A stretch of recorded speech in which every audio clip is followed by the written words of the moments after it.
로마서 9장의 19절부터 29절까지는 선택의 정당성과 하나님의 진노와 자비를 얘기하고 있습니다. 앞의 절에서 예상되는 반론은 만약 하나님께서 사람이 완고해지는 것을 결정하신다면 사람의 마음이 강팍해지는 것에 대해서 하나님께서 책망하실 수 있겠는가라는 질문입니다. 그러면 당신은 내게 말하기를 이 나옵니다. 하나님께서 자신이 원하시는 대로 사람을 완고케 하시는 한 우리가 완고해져도 우리에게는 아무런 허물이나 책임이 없다. 인데 누가 감히 그가 하시는 일에 반대할 수 있겠는가? 라는 질문입니다. 여기 뜻은 분명하게 결정된 의도나 계획을 의미하는 것이죠. 사도행전 27장, 베드로전서 4장 3절에 나옵니다. 거역할 수 있겠는가의 질문인데 완료형으로서 하나님의 입장을 고집한다는 뜻입니다. 방황했고 지금도 계속하여 방황하는 것을 나타내는데 하나님의 절대 주권을 그대로 인정하면 인간은 단순히 기계에 지나지 않으며 따라서 인간에게는 일체의 책임이 없어지는 것으로 생각할 수 있죠. 오 인간이여라가 나오는데 의문을 제기한 자와 같은 생각을 가진 자를 모두 부르는 호칭으로서 다음에 나오는 절대 군주자이신 하나님과 대조되고 있으며 인간은 단지 하나님의 피조물에 지나지 않는다는 것을 기억해야 하고 있습니다. 말대꾸를 하는 것입니까? 라는 질문하는데 면전에서 대답하다, 시비하다, 계속 말대꾸를 하다의 뜻이 있으며 앞에 거역할 수 있겠습니까? 라는 야유 섞인 질문을 던진 것에 대한 단호한 입장을 취하고 있는 것입니다. 이사야 45장 9절에 그렇습니다. 여기 가민은 인간의 자신의 존재를 잊어버리고 하나님과 동등한 위치에서 논쟁하고 항변하려는 번번스러운 태도를 질책하고 있죠. 만들어진 물건이 만든 사람에게가 나오는데 피조물인 사람은 창조주인 하나님께 질문하거나 왜 나를 이렇게 만들었느냐라고 따질 권한이 없는 것입니다. 옹기장이가 권한이 없습니까? 근데 앞에 질문에 대해서 바울은 유명한 옹기장이의 비유를 들어 설명하고 있는 것이죠. 이사야 29장 16절에 권한이 없습니까? 라고 하는 질문은 강조점은 하나님의 절대적인 주권이다.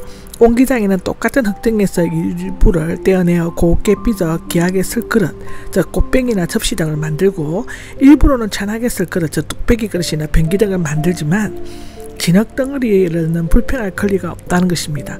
절대자인 창조주의 흙을 빚어 자신의 뜻대로 만들 권한을 가지고 계시다라고 창세기 2장 7절에는 말하고 있죠. 이것은 하나님의 주권적 권위를 나타내는 것이며 처음부터 선인과 악인, 귀인과 천인으로 만들었다는 의미는 아닙니다. 하나님의 형상으로 지음받은 인간은 영광이나 지혜에 있어서 똑같지만 그 능력과 용도에 있어서만 차이가 있을 뿐이라는 것이죠.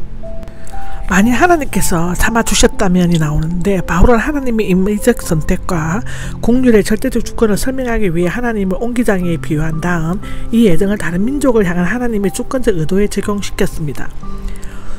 조건절 만일 하셨다면 두 가지 엇갈리는 경우를 가정하고 있는데 첫째는 하나님께서 인간의 불의와 제약된 현실에 대해 진노를 보이시고 자기의 능력을 알리시기를 원하셨다면서도 원하셨기 때문에가 아니라 원하셨음에도 불구하고입니다.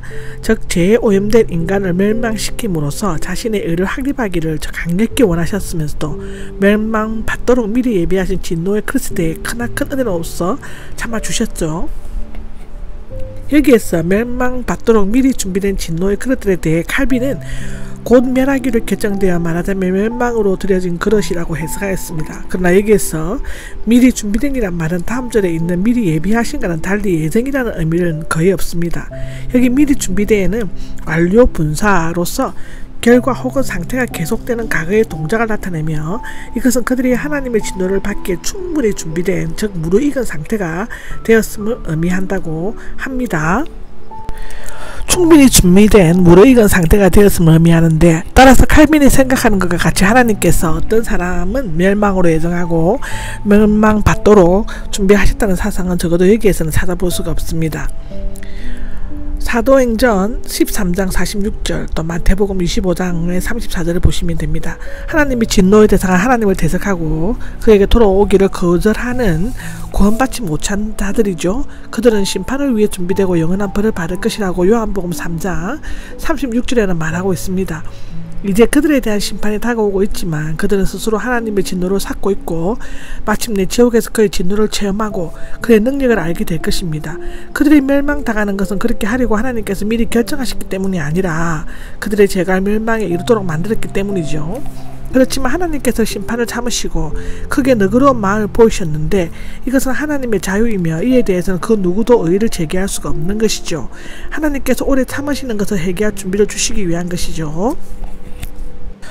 두 번째로는 영광을 받도록 미리 예비하신 국률의 그릇들에 대해서 하나님께서 영광이 풍성하다는 것을 알게 하고자 하셨습니다. 미리 예비하신 것은 하나님께서 미리 준비시키신 것을 의미하는데 그것은 그가 구원을 베푸심으로 이루어진 것이죠. 자비의 그릇은 진노의 그릇의 대응으로서 하나님의 국률하심을 잊고 그리스도 안에서 하나님과 화해하고 그와 함께 살게 된 그리스도인을 말하는 것입니다. 진노의 그릇도 진실하게 회개하며 국률의 그릇이 될 수 있습니다. 그 그릇 안에는 하나님의 영광이 풍성히 담겨 있어야만 하는 것이죠. 자비의 그릇은 우리들인데 지금까지는 가정적이고 객관적으로 이야기해 왔지만 여기에서는 직접적으로 언급하고 있죠. 우리들은 바울과 그의 독자들을 가리키며 하나님께서는 유대인 중에서뿐만 아니라 이방인 중에서도 그들의 공률의 그릇들로 택하시라고 부르셨습니다. 유대인들에게 있어서 이방인이 구원을 받아 하나님의 백성이 된다는 것은 도저히 상상할 수 없는 일이었습니다. 그러나 하나님의 백성이 되는 것은 어느 민족이냐가 아니라 회개하고 믿느냐에 달려 있는 것입니다. 호세아서에서 말씀하신 것이 나오는데 바울은 이방인들 가운데서도 부르심을 받아 하나님의 백성이 된 것으로 호세아서의 말씀을 결합하고 자유롭게 인용함으로써 입증하고 있습니다. 즉 본래 내 백성이 아닌 자인 이방인이 내 백성이라고 불리우고 본래 사랑받지 못한 여자로인 이방인이 사랑받는 자, 즉 루하마라고 불리우고 또 하나님의 백성이 아닌 이방인들의 땅에서 이방인이 살아계신 하나님의 아들들이라고 불릴 것이다 라고 26절에는 말하고 있죠. 하나님께서 자기 백성도 아니고 하나님의 사랑을 받지도 못하고 아무런 인연도 없는 이 이방인들을 자기 백성으로 삼으시고 무한히 사랑하신 것은 인간의 지식으로서는 도저히 이해할 수가 없는 일이지요. 아멘. 이사야는 외치기절이 나오는데 바울은 하나님이 그의 주권적인 선택과 부르심에 있어서 비록 소수이긴 하지만 언제나 유대인들을 포함시켰다는 사실을 뒷받침하기 위해 이사야서의 문장을 자유롭게 인용하고 있는 것입니다. 이스라엘 자손들의 수가 바다의 모래와 같이 많을지라도 패역한 이스라엘을 심판하실 때 하나님은 주권적으로 선택하신 남은 자들을 구원하실 것이다 라고 하시는데 남은 자는 원래 포로로 아수라나 바벨론에 끌려가지 않고 조국에 남겨진 자를 표현하는 말이었거나 이사야 즉 역시 바울도 마지막까지 여호와를 신뢰하고 구원받은 자들에 대해서 사용하고 있는 것입니다. 이사야가 돌아오리니라고 한 부분에 바울은 구원을 받을 것이라고 하고 받고 인용하고 있습니다. 돌아오리니가 해시메를 의미한다면 뜻은 같다고 할 수 있죠. 하나님께서는 땅 위에서 그 말씀하신 것, 즉 예언자들을 통해 그 백성에게 주신 경고의 말씀을 온전하게 그리고 신속히 성취할 것입니다. 예언된 약속들은 이스라엘과 유다가 포로로 잡혀가고 예루살렘이 멸망당했을 때 AD 70년경에 성취되었으며 또한 이스라엘 민족이 최종적으로 해방될 때 완료될 것이라고 성경은 기록하고 있죠. 시를 남겨두지 않으셨더라면이라고 하는데 이사야 1장 9절을 인용한 것입니다. 여기 시는 자손이나 후계자를 의미하며 여기에서는 남은 자와 같은 뜻이 되는 것이죠. 특히 시에는 자손을 남긴다는 의미가 강조되고 있는데 사실상 이스라엘 역사는 하나님에 대한 반역과 배신, 불신의 역사였죠. 하나님의 공률과 자비가 없었다면 그들은 영적 윤리적인 타락 때문에 하나님에 의해 멸망당한 소돔과 고모라처럼 되었을 것입니다. 창세기 18장을 보시면 됩니다. 그렇지만 그 가운데서도 비록 적기는 했지만 여호와를 신실하게 믿는 남은 자들이 있었고 그들에 의해 이스라엘의 역사는 계속 이어질 수 있었던 것입니다. 30에서 33절까지는 이스라엘의 그릇된 열정과 복음에 대해서 얘기하고 있죠. 이스라엘은 의를 구했지만 행함으로써 얻으려고 노력함으로써 의에 이르지 못하였고 이방인은 의를 구하지 않았지만 믿음으로 말미암아 의롭게 되었습니다. 이 부분에서 왜 이방인이 구원을 얻고 이스라엘 민족이 실족했는지를 밝히고 있는 것입니다. 이것은 우리가 분명히 알아야 합니다. 무엇이라고 말해야 합니까? 라고 질문하는데 지금까지의 결론이며 최종적인 변론으로서 모순처럼 생각되는 역설적 결론에 도달했을 때 그것을 정리하여 새롭게 전개하기 위해 바울이 잘 쓰는 수자적인 어법이죠. 이방인들이 나오는데 하나님과는 아무런 인연이 없고 하나님의 의를 알지도 못하는 자라는 의미죠. 그들은 하나님 앞에 의롭다함을 얻으려고 의를 추구하자 사냥꾼이 짐승을 쫓는 것처럼 온 힘을 다해 쫓는 것을 의미하지 않지만 복음을 전해 듣고 믿음에 들어감으로써 의를 얻게 되었던 것입니다. 이방인들도 로마의 세계 윤리론에서 말하는 도덕적인 의를 추구했지만 구원을 표하는 의에 대해서는 알지 못했고 구하지도 못하였습니다. 31절에 이스라엘이 나오죠. 이방인들과는 달리 이스라엘이 의식적으로 의를 추구했고 의를 이루는 길을 율법을 준수했지만 그 율법의 정신에는 확실히 미치지 못하였습니다. 구하지 않는 이방인은 얻었고 구한 이스라엘은 얻지 못했다는 것은 모순적인 영적 현실이죠. 신비로운 경건의 비밀인 것입니다. 여기에서 의율법은 모세의 율법뿐만 아니라 의를 이룰 수 있다고 한 장로들의 유전법 등을 포함한 모든 법을 가리키죠. 왜 그렇게 되었습니까? 라고 질문합니다.